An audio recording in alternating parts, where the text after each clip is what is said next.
Hi, so a little while ago I was asked to remix a song, and I was sent the stems and everything, even the Ableton Live project. And it occurred to me that yes, I can start doing stuff like this and extract them directly manually myself, or I can think about this from a point of view of saving myself some manual labor.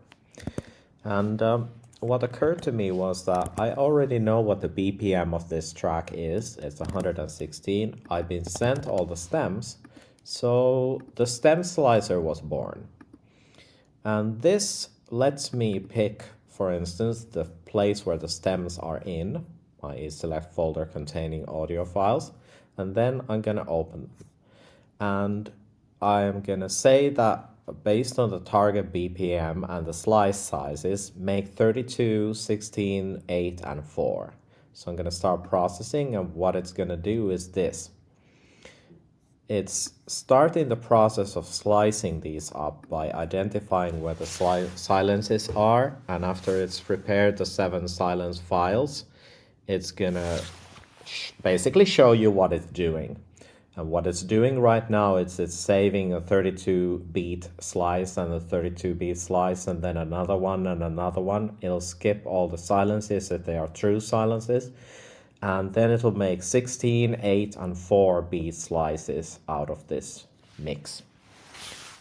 Basically, this was built from the point of view that I don't want to ever be doing this manually myself if at all it's possible to automate something like this. And all of these will be saved to a new folder, StemSlicer folder. Let's see if I can find it. So there it is. So this is slowly being populated. And as you can see, these are being renamed to the slices. The ones that have actual absolute silences are there with the _silence suffix. And these are the ones that really matter. And once it's done with the 32 beats, it's going to do 16, 8, and 4.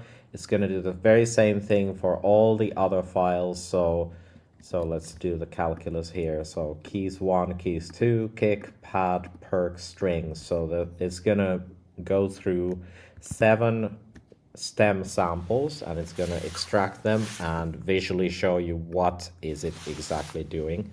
And now I'm just going to let this do its thing, and basically, because it's a little bit slow, it's a big process. It comes up with something like 700 megs or 1.5 gigs or 2 gigs of stuff. This would be a good time to actually go out for lunch or have a cup of tea or read a book, as I'm about to do. So now I'm gonna wait for this process to be over. I'm gonna fast forward this whole situation with iMovie, and then I'm gonna show you what happens when I click on the load as Drumkit.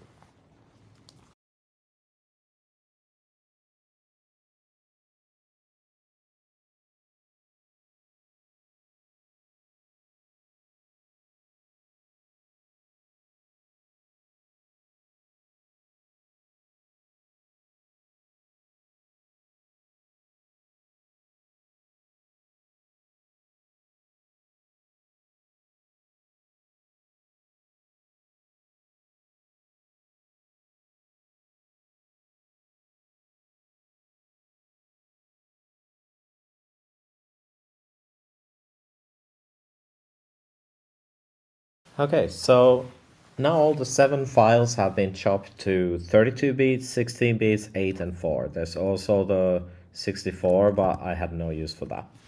So now I've got 1.78 gigabytes of stuff. If you go in here, you'll see that they're sorted by silence and everything.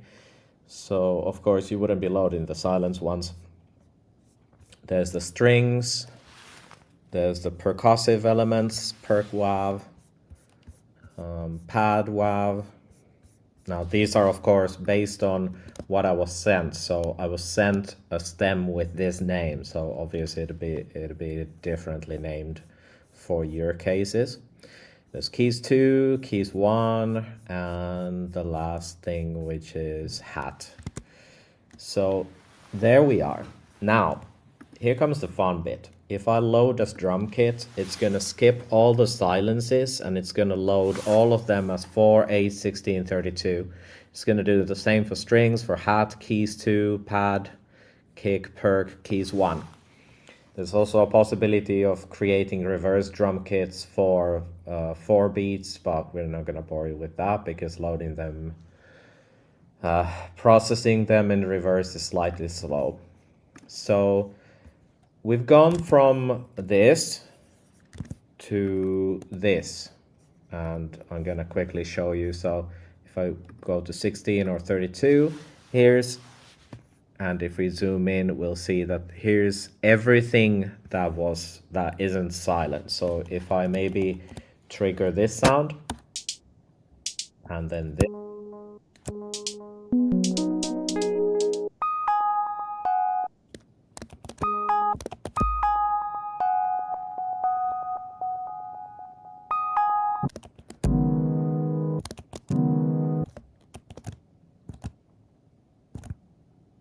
yeah. And then of course I've got the strings here, so I can just fool around with them and trigger like a couple of them. Maybe a hi-hat. Maybe.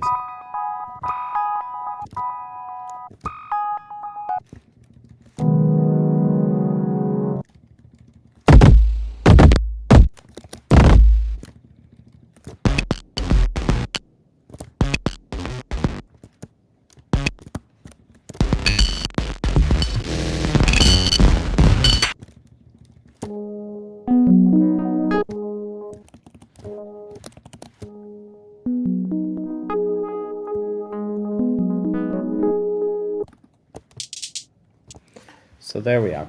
Now I feel like this is a good area for happy accidents, and it really didn't take you that long to do. And if the music is pretty much completely stable, then the first thing, like if these line up perfectly, then what comes out is something that you can immediately start tracking with and fool around with. So you might, and as you might see, there's the X pitch bend, cutoff, resonance, and all that stuff already provided to you by Paketti. So if I just do, let me just.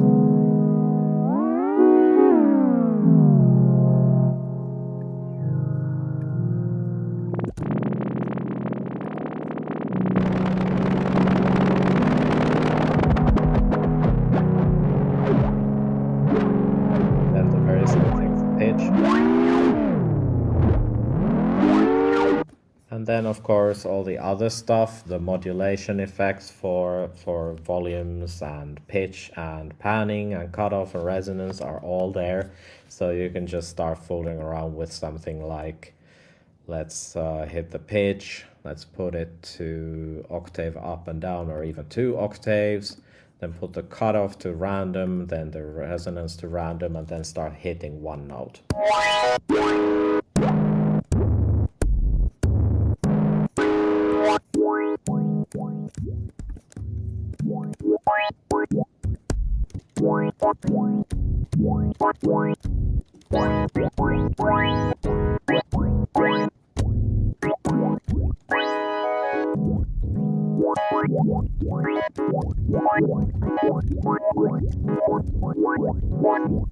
course you can do it.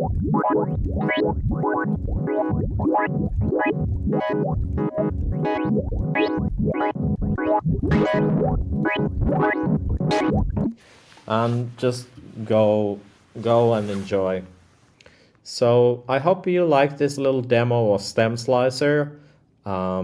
As long as the stuff really lines up and you know what the BPM is, you can use this to create happy accidents and just kind of pre-populate your song with various things, and then just have some fun and maybe discover new ways of remixing the thing. And of course, while I have been using the Lotus Drumkit, if you had been setting the loader settings to the Drumkit loader settings to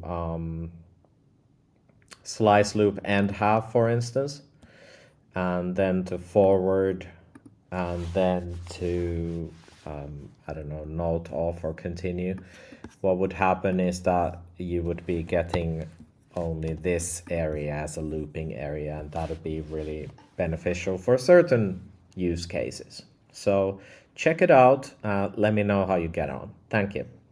Oh, and StemSlicer is a part of Paketti. Paketti is on Patreon if you want to support this project or any kinds of new ideas that I'm coming up with. Just subscribe to my Patreon or just show a token of support by buying this whole thing from Gumroad. Send a PayPal donation, use Ko-fi, GitHub sponsor, send me crypto, whatever. You can even do an IBAN, bank transfer or whatever.